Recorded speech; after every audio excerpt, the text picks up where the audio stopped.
Bonjour et bienvenue dans J'ai une question. Ici, on ne cherche pas des réponses toutes faites. On prend le temps de questionner, ensemble.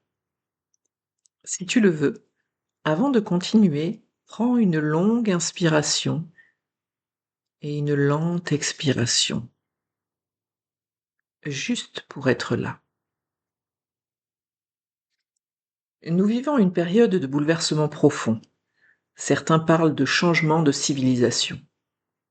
Beaucoup de repères disparaissent. Ce que nous traversons peut désorienter, inquiéter ou éveiller. Avoir une question n'est pas une faiblesse. C'est souvent un signe de lucidité. Et parfois le début du chemin. Souviens-toi, je ne détiens aucune vérité. Je te partage une exploration, une lecture, un regard. Fais preuve de discernement. Prends ce qui résonne en toi, ce qui est juste pour toi, et laisse le reste.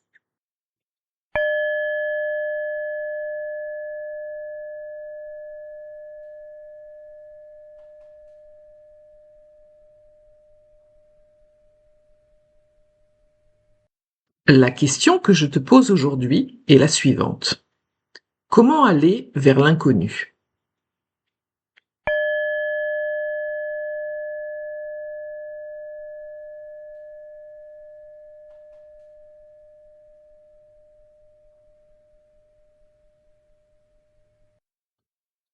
La période actuelle est stressante, à plus d'un titre. Et lorsque l'on vit dans la peur, on a l'impression d'être coincé dans un cercle infernal descendant. Si vous voulez sortir de ce manège, je vous invite à écouter un précédent podcast qui s'appelle Sortir de la peur. Vous y trouverez des outils pour vous aider à sortir de ce cercle vicieux. Pour ceux qui ne sont pas paralysés par la peur, ou pour ceux qui veulent simplement aller vers l'étape suivante, je vous donne ici quelques indications. Aller vers l'inconnu peut être angoissant, stressant. Néanmoins, vu la situation actuelle et ce que nous propose le connu, il peut être intéressant, il peut être enthousiasmant de se dire que peut-être qu'on peut essayer autre chose, même si on ne sait pas exactement quoi. C'est l'objet de ce podcast. En premier lieu, il faut prendre la décision de changer, d'aller voir ailleurs. Non pas à partir d'un espace de peur ou d'un espace mental, mais à partir de l'espace du cœur. Pas par défaut, pas par inaction ou passivité, volontairement, intentionnellement, courageusement. Le mot courageux vient du mot cœur, ça n'est pas anodin. Donc en premier lieu, prendre la décision d'aller vers cet inconnu. Ensuite, il convient de créer un espace nécessaire pour que cet inconnu puisse se manifester. Ça n'est pas forcément un travail à plein temps pour créer cet espace et pour le laisser libre. Il faut néanmoins y passer du temps, suffisamment, en ne nourrissant pas, dans le même temps, une énergie contraire qui est souvent celle du passé. Je vous donne un exemple.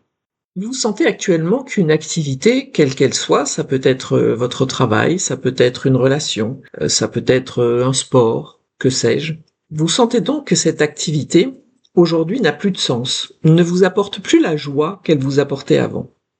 Continuer à vous investir à plein temps dans cette activité, alors que vous la savez terminée, est un non-sens. Car continuer à vous investir à plein temps et d'y mettre toute votre énergie, non seulement vous épuise, vous draine, mais vous empêche surtout de mettre votre énergie et votre temps et votre joie dans quelque chose qui est plus porteur pour vous à cet instant. Cela rejoint la question de la décision. À partir du moment où vous souhaitez faire autre chose, être en relation avec d'autres personnes, il est nécessaire, progressivement, petit à petit, de laisser l'espace à cette nouvelle relation, à ces nouvelles activités, et donc, petit à petit, d'abandonner les activités qui vous plombent.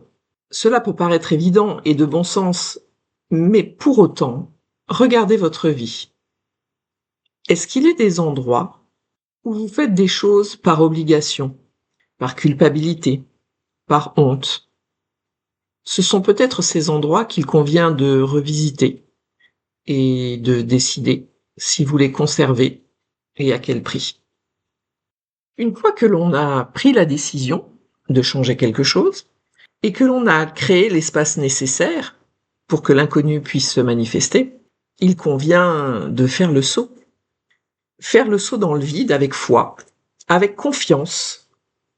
Ne pas faire plein de choses en se disant c'est parce que j'ai décidé de changer que je crée des choses et que j'avance et que je fais des choses. Non, clairement.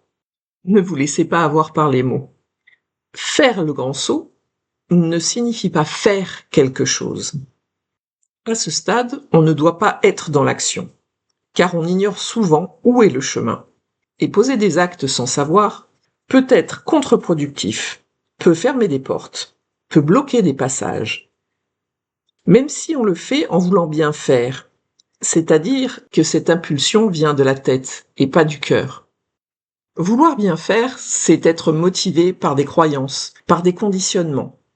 Comme je le disais tout à l'heure, par la peur, la culpabilité, la honte, la frustration, peu importe. Mais on est bien là dans le mental, on n'est pas dans un élan du cœur. J'en veux pour preuve que l'étape d'après est de rester ouvert. C'est compliqué à faire, mais en étant ouvert et attentif à ce qui se présente, et quelle que soit la forme que ça prend, et surtout si c'est inattendu. L'inattendu nous force à nous ouvrir, et nous force à sortir du mental, nous force à voir avec le cœur, à questionner notre mental justement, que ce soit notre ego, nos conditionnements, nos croyances et nos résistances, pour laisser advenir l'inconnu. Cette étape d'ouverture est l'une des plus importantes. Pourquoi ? Parce qu'en étant attentif, on va voir se présenter des choses à nous, choses auxquelles on n'a jamais pensé. Parce que bien souvent, on s'aperçoit avec le recul que le chemin qu'on aurait pensé prendre n'est quasiment jamais celui que l'on a pris. Dès lors, lorsque les choses se présentent, il convient alors d'agir. On va saisir intentionnellement, avec la conscience que c'est un pas dans la direction de la décision que nous avons prise. Mais attention, là encore, agir ne veut pas forcément dire poser un acte. Cela peut consister, par exemple, en une réévaluation de la décision, une correction de la direction. Vous le savez, puisque vous suivez ce podcast, rien n'est jamais définitif et intangible. Dans la vie, tout est énergie, fluide et impermanent.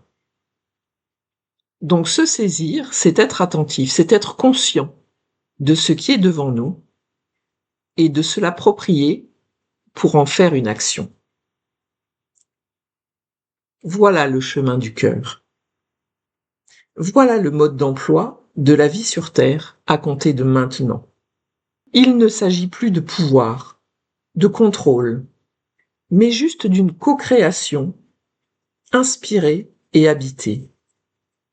Il s'agit de la multiplication, de la collection d'instants présents, qui sont chacun des moments d'éternité, s'ils sont vécus pleinement.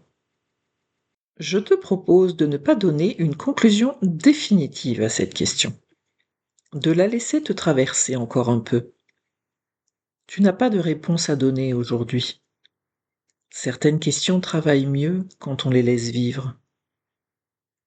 Observe simplement ce que cette question fait en toi. Peut-être une émotion, peut-être une résistance, peut-être rien pour l'instant. Le moment venu, tu sauras. J'ai une question, et peut-être que toi aussi, et nous pouvons nous interroger ensemble. À bientôt.